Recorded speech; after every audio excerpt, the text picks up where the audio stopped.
নমস্কার বন্ধুরা, welcome to Shampa's kitchen.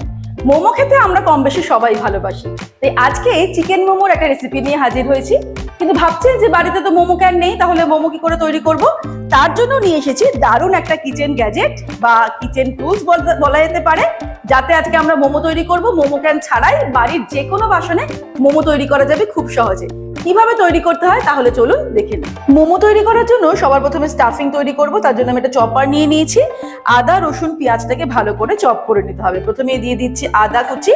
আমি এখানে 2 ইঞ্চি একটা আদার টুকরো ভালো করে কুচিয়ে নিয়েছি, সেটা দিলাম। এরপর এর সঙ্গে দিয়ে দেব 1 মুঠো রসুন, আর দিয়ে দেব পেঁয়াজ। পেঁয়াজটাকে আমি রাফলি চপ করে নিয়েছি। এখানে আমি 300 গ্রাম চিকেনের জন্য 3টে মাঝারি সাইজের চিকেন দিয়ে দিয়েছি, মানে এরকম সাইজের 3টে চিকেন আমি দিয়েছি। সবকিছুকে একসঙ্গে ভালো করে চপ করে নেব। আমি চপার দিয়ে কাজটা করছি, কারণ এটা দিয়ে কিন্তু ভালো মতো চপিংটা হয়ে যাবে।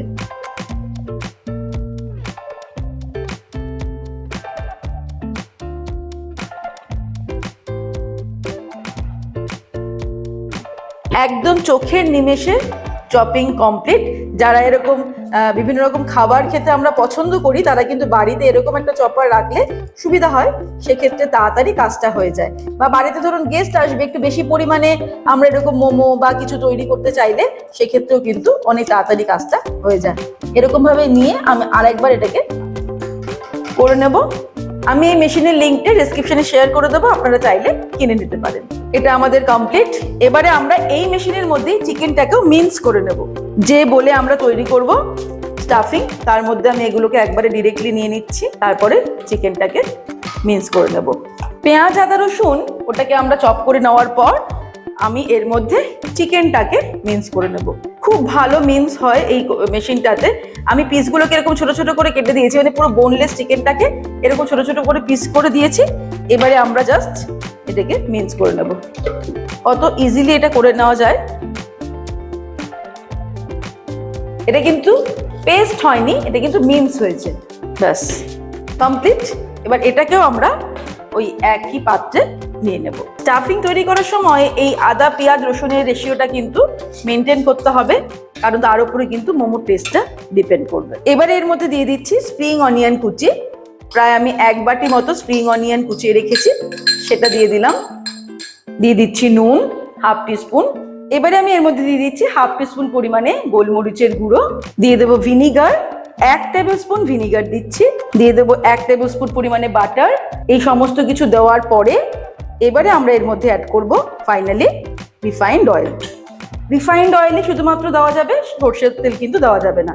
বেশ কিছুটা পরিমাণে রিফাইন্ড অয়েল আমি দিয়ে দিলাম। প্রায় 100 গ্রাম মতো রিফাইন্ড অয়েল আমি দিয়ে দিয়েছি। এবারে আমাদের সবকিছুকে ভালো করে মিক্স করতে হবে। ভালো করে মিক্স করে এই মিক্সচারটাকে রেখে দিতে হবে মিনিমাম 1/2 ঘন্টা।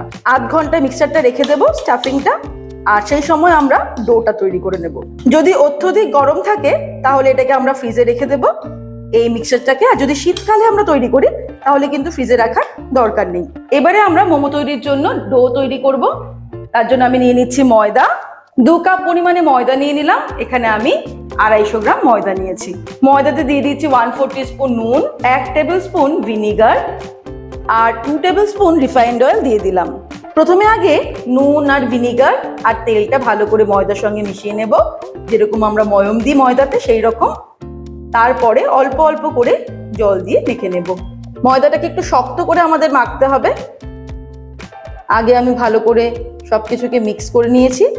এবারে অল্প অল্প করে জল দিয়ে মাখবো। 1.25 কাপ জল ব্যবহার করে আমি এই ডোটা তৈরি করে নিয়েছি। এটা কিন্তু খুব একটা নরম করিনি। সবশেষে যেটা করতে হবে, হাতের পাতা এরকম সামান্য রিফাইন্ড অয়েল নিয়ে এটাকে আমরা ভালো করে মাখিয়ে তারপরে এটাকে মিনিট 15 থেকে 20 আমরা রেখে দেব। তারপর মোমোটা তৈরি করব। স্টাফিং আমাদের তৈরি হয়ে গেছে। স্টাফিংটাকে 1/2 ঘন্টা ততক্ষণে হয়ে যাবে, আর এটাও আমাদের হয়ে যাবে, ডোটাও সেট হয়ে যাবে। এবারে আমরা ফিরে আসছি এটা সেট হয়ে গেলে। এবারে ছোট্ট একটা লেচি আমি নিয়ে নিয়েছি ডোটা থেকে। ঠিক এটা একটা লুচির 3 ভাগের 1 ভাগ। এবার এটাকে আমরা একদম পাতলা করে বেলবো, কারণ যতটা পাতলা আমরা বেলতে পারবো মোমোটা কিন্তু খেতে ততটাই টেস্টি লাগবে। মোমোটা খুব বেশি মানে স্টাফিং এর পরিমাণটা বেশি, আর এই ডোটা মানে যেটা আমাদের ওপরের কভারটা সেটা হবে পাতলা, তবেই কিন্তু মোমোটা খেতে বেশি ভালো লাগবে। আমি যতটা সম্ভব পাতলা করে বেলছি, আপনারাও যতটা সম্ভব পাতলা করে বেলে নেবেন। এইভাবে যতটা সম্ভব পাতলা করে আমি বেলে নিয়েছি। এই যে এবারে এর মধ্যে আমরা দিয়ে দেবো স্টাফিং। 1 টেবিল স্পুন স্টাফিং আমি দিয়ে দিলাম। এবার এটাকে একদম এইভাবে মুড়ে দেব। এটা হচ্ছে মোমো তৈরি করার সব থেকে ইজি প্রসিডিওর, যেটাতে কোনো রকম হাতের কারিগরি লাগবে না, দক্ষতাও লাগবে না। আমরা খুব সহজে মোমোটা তৈরি করতে পারবো। একদম ভালো করে চেপে দিয়েছি। তারপর আমাদের যেটা করতে হবে, এই দুটো কর্নারে এনে আমাদেরকে এইভাবে ভালো করে এটাকে চেপে দিতে হবে।